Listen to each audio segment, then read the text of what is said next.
جس نے پوری دنیا کو ہلا کر رکھ دیا۔ اس انسان نے کاروں کو بجلی پر چلانا سکھایا، راکٹوں کو دوبارہ زمین پر اتارنا ممکن بنایا،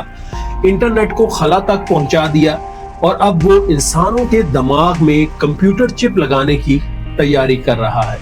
لیکن سوال یہ پیدا ہوتا ہے کہ کیا یہ سب واقعی ہی انسانیت کی ترقی ہے،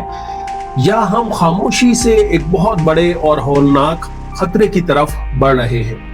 ایلون مسک کی اس غیر معمولی کامیابی کے پیچھے ایک بہت ہی تکلیف دہ اور مشکل بچپن چھپا ہوا ہے۔ جنوبی افریقہ کے شہر پریٹوریا میں پیدا ہونے والا ایلون بچپن میں بہت خاموش طبع تھا اور اپنا زیادہ تر وقت کتابوں میں گم رہ کر گزارتا تھا،